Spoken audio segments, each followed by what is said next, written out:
Днес ще ви покажа какво се случва с краставиците ни точно един месец след тяхното засаждане. За това кратко време свършихме доста работа и вече имаме и резултати. Събрали сме за месец вече около 1 тон от новите гергани.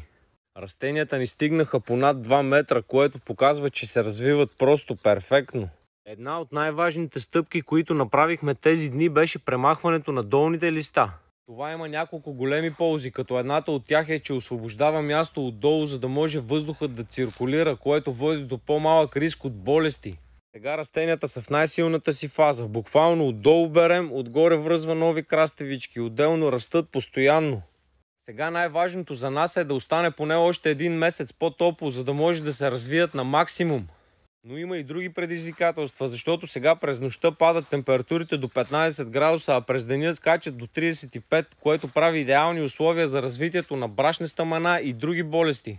Това е много важно, да махаме излишните листа и да правим профилактика често.